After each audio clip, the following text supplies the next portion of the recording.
Chrono-Harmonie, le podcast qui vous harmonise pour un esprit au top.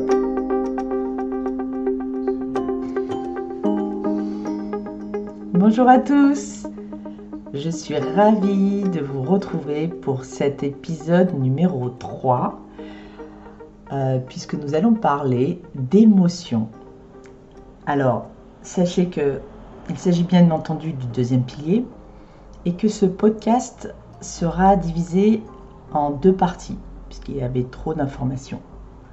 Voilà, donc nous allons voir aujourd'hui la première partie du pilier numéro 2. Qu'est-ce qu'une émotion et quel est son rôle? L'émotion, cette sensation corporelle imprévisible, aussi attirante que repoussante parfois. Pourquoi? Parce que ces sensations possèdent deux polarités.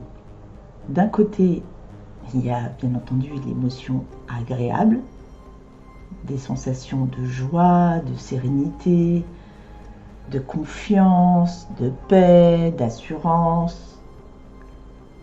Et de l'autre côté, l'émotion désagréable, des sensations de tristesse, d'angoisse, de doute, de peur. Quoi qu'il en soit, elles sont indissociables, puisqu'elles font partie intégrante de nous. Elles constituent la globalité de notre être, ce qui nous caractérise en tant qu'humains. Sans aucune exception, ce qu'on peut dire, c'est que nous vivons tous des émotions agréables et désagréables. Donc la vraie question à se poser, ça n'est donc pas « pourquoi moi ?» lorsque l'on vit une émotion désagréable, mais plutôt « pourquoi cette émotion est là ? Quel est son rôle ? Que dois-je comprendre ? » Commençons par donner une définition de l'émotion, souvent difficile, vous allez à mon sens en trouver beaucoup d'ailleurs. Alors on va prendre l'étymologie. L'étymologie du mot émotion, qui vient du latin immovere, qui veut dire mettre en mouvement. Retenons ici que l'émotion, elle a pour conséquence de nous mettre en action. J'en profite pour faire un lien avec le pilier du corps, car justement le corps et l'action, nous allons le voir dans 2 semaines. Alors, si je fais un petit saut en arrière de l'épisode 1, nous avons vu qu'une émotion est un ensemble de sensations biologiques et physiques, vous vous souvenez, sur lequel nous n'avons pas la possibilité d'agir. Rythme cardiaque qui s'accélère, les mains moites, le souffle coupé. Ici, on peut dire que l'émotion est une expérience psychophysiologique complexe et intense de notre état. Prenons l'exemple que je vous ai donné dans l'épisode 1. Vous vous souvenez l'histoire de l'incident du conducteur qui perd le contrôle de son véhicule parce que les freins ont lâché et que la voiture elle fonce sur vous alors que vous êtes tranquillement en train de décharger les courses de votre coffre. D'une main, vous avez votre sac de courses, l'autre main, le téléphone par exemple. Et à ce moment-là, vous avez une peur bleue, vous avez une réaction face au danger qui est normal, un instinct de survie en fait. Vous avez sûrement vécu une scène dans ce registre, j'imagine. Est-ce que vous avez remarqué qu'il faut une espèce de laps de temps pour reprendre notre esprit? À peu près 2 à 3 minutes pour que notre cœur se calme, etc. Eh bien, sachez que l'émotion, c'est le temps que met une émotion, et que si elle dure plus de 3 minutes, l'émotion, c'est qu'elle a été nourrie par le mental. Eh oui, rapidement, le mental, il commence à analyser la situation et à émettre des interprétations, des suppositions et du jugement. Du type « j'aurais pu mourir, finir en fauteuil roulant comme mon voisin, quel chauffard c'est inconscient », à vous raconter des histoires alors dignes des plus grands cinéastes. C'est comme ça que le mental fonctionne face à une émotion. En répétant des scénarios toxiques qu'on aurait pu finir handicapé, comme ceci, comme cela. En faisant cela, le mental est en train d'intégrer et de prolonger ce que les neurosciences appellent la période réfractaire, c'est-à-dire la répétition d'une émotion tant sur la durée qu'en intensité.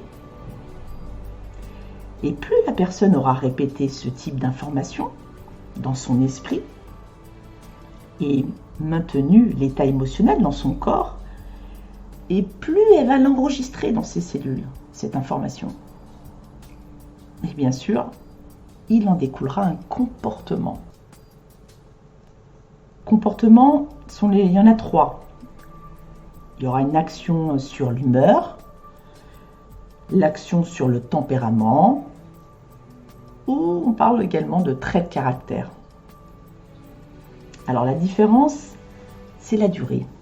Quand on parle d'humeur, c'est lorsque l'émotion est répétée plusieurs jours ou semaines. Alors je vais vous donner un exemple à chaque fois, c'est plus simple. Par exemple, il est de mauvaise humeur aujourd'hui parce qu'il vient d'avoir un PV. Après, on parle de tempérament lorsque la réaction émotionnelle est répétée plusieurs mois. Alors là, pour vous donner un autre exemple, qu'est-ce que je peux prendre ? Ça peut être effectivement un tempérament. Cette personne est de tempérament grognon depuis qu'il n'a pas eu le poste qu'il convoitait.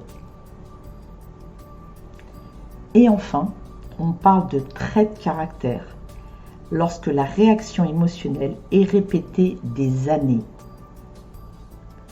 Là, on dit il est susceptible ou on peut rien lui dire, c'est son caractère. Bon, bien entendu, lorsque l'émotion est agréable, on ne se pose pas la question. On se dit qu'il n'y a pas de mal à se faire du bien, on est d'accord. Mais lorsque l'émotion est désagréable, on dit que l'objectif est de diminuer cette période réfractaire par une meilleure compréhension pour mieux transmuter en fait l'émotion que on est en train de vivre, afin d'exprimer son essence profonde et ses valeurs. En neurosciences, on dit que l'émotion est un message de notre inconscient qui remonte l'information à notre conscient. C'est pour toutes ces raisons que je vous invite aujourd'hui à avoir un regard différent sur les émotions. Et à force, ça deviendra de plus en plus facile de les écouter, de les accueillir, de décoder le message derrière. Et soyez rassurés, je vais vous expliquer comment les décoder dans le prochain podcast. J'aurais pu commencer ce podcast d'ailleurs par vous dire d'emblée, il n'y a pas de bonnes ou de mauvaises émotions. Ce qu'il faut retenir, c'est qu'elles ont toutes les deux un message à nous donner. Alors, une question que vous aurez pu également émettre, par exemple, ça va être ok, et qu'en est-il de la classification des émotions ? Il y a souvent différentes théories par rapport aux émotions de base. C'est vrai, vous allez parfois entendre parler de 4, 5 émotions de base, parfois 6 ou 7. Alors, ce que j'aimerais avec vous aujourd'hui, c'est vous interpeller sur quelque chose. Est-ce que vous avez remarqué que la science part du principe que tout ce qui constitue la matière possède deux polarités. On le retrouve dans les molécules, on le retrouve dans les atomes et même dans ce qui est encore plus petit, dans le photon. Je vais vous partager en fait ma vision par rapport à cette classification. Je vous parlerai aujourd'hui de deux émotions de base qui dirigent notre vie au quotidien. L'amour et la peur. Toutes les autres émotions sont des déclinaisons de ces deux émotions. Et chacune, la particularité, c'est que chacune ont deux polarités également. Alors que l'émotion soit agréable ou désagréable, c'est un message de notre subconscient qui remonte à notre conscient afin de nous donner une information sur nous-mêmes. Souvenez-vous que l'inconscient, on l'a vu dans les premiers podcasts, l'inconscient reçoit 2000 informations à la seconde. Mais votre inconscient en reçoit 400 milliards. En fait, les émotions, c'est l'une des meilleures manières qu'a trouvé l'inconscient de communiquer avec le conscient. Bon, il y en a d'autres, vous pouvez me dire, oui, il y a aussi les rêves. C'est vrai. Bon, ça ne fait pas partie du sujet de ce podcast aujourd'hui. Alors, si je devais résumer ce qu'est une émotion en une seule phrase, on me pose souvent la question, je dirais que l'émotion, c'est un révélateur de soi. Elle est parfois comprise ou incomprise. J'ai envie de parler avec vous de, justement, comme on parle d'émotions, de nos éducations et de certaines familles. Il y a certaines familles qui acceptent uniquement de partager des émotions comme la joie, le rire, l'amour.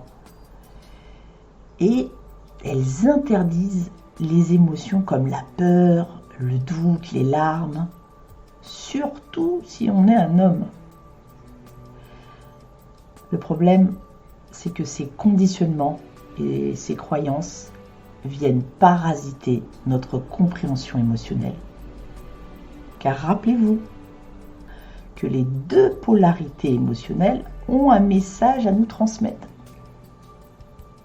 L'émotion désagréable nous informe sur certaines blessures vécues dans notre passé, en fait. Alors, les plus connues, vous en avez peut-être entendu parler, largement décrite par une Canadienne qui s'appelle Lise Bourbeau. Il s'agit du rejet, de l'abandon, la trahison, l'injustice et l'humiliation. Alors, je vais vous en partager brièvement une petite description succincte, d'accord, sur ces 5 blessures. Mais avant même de le faire, j'aimerais effectivement de vous les décrire. J'aimerais vous informer effectivement que nous avons tous vécu ces blessures à des moments différents de notre vie, de manière plus intense que d'autres, c'est vrai. Et d'ailleurs, il est possible qu'en énumérant ces émotions, quand je vais vous les décrire, qu'il y en ait certaines qui résonnent plus que d'autres. Soyez attentifs à ce que ça provoque en vous. Ok ? Donc on va prendre la première émotion. Alors c'est pas forcément dans l'ordre, mais la première émotion. La blessure du rejet. Le profil en fait de personnes qui vivent cette blessure de rejet, elles ont tendance à chercher souvent la perfection dans le travail. Elles sont solidaires et elles se considèrent comme à part dans la corporation. Elles ont tendance à choisir par contre la fuite face à une situation difficile. L'autre blessure, c'est la blessure de l'abandon. Alors là, le profil de personne va chercher l'attention Et elle a tendance à rêver d'exercer un métier qui peut la rendre publique, par exemple. Elle demande souvent des conseils, mais ne les suit pas nécessairement. La particularité, c'est qu'elle ne supporte pas de vivre seule. Elle est très chaleureuse avec son entourage en général. Maintenant, on peut voir la blessure de l'humiliation. Alors, un autre profil. Ce profil de personne, alors elle essaie d'être parfaite pour éviter toutes les critiques. Par contre, elle s'impose de faire plus que les autres. Elle s'impose de le faire un peu plus pour les autres que pour elle-même, au point d'avoir le sentiment qu'on abuse un peu d'elle. L'autre blessure, c'est la blessure de la trahison. Alors un profil différent, ce sont des personnes qui sont souvent intolérantes aux problèmes des autres en général. Elles aiment contrôler et elles n'arrivent pas à déléguer. Elles cherchent à impressionner souvent. Ce type de personne a une tendance à comprendre rapidement et à agir rapidement.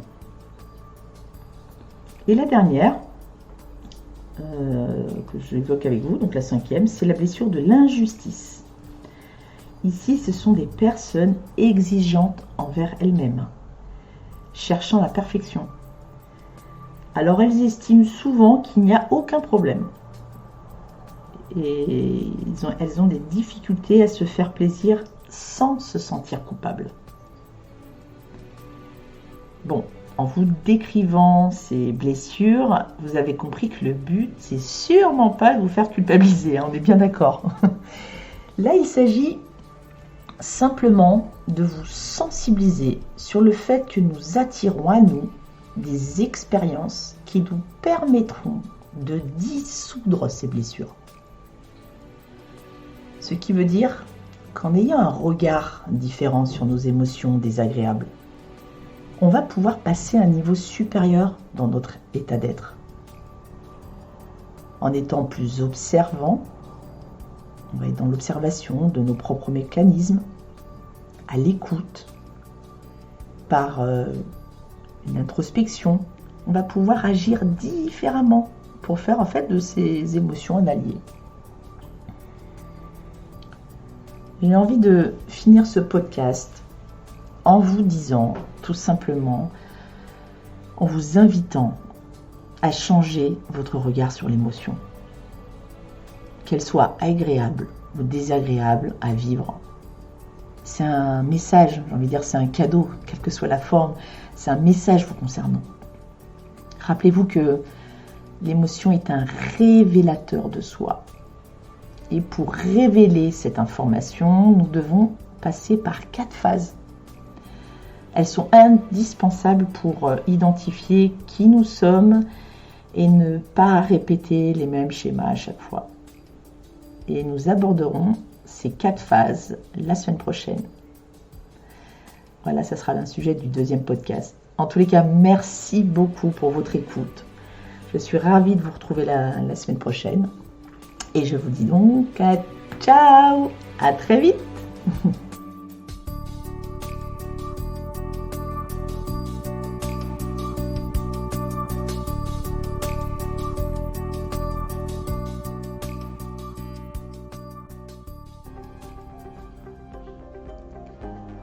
Si vous avez envie d'en savoir plus, que vous soyez un particulier ou une entreprise, je vous invite à nous retrouver sur allharmonieconseil.fr où vous retrouverez les différentes méthodes et moyens d'intervention, ainsi que sur wakeupharmonie.fr pour découvrir un programme matinal sur 21 jours pour reprogrammer votre mental.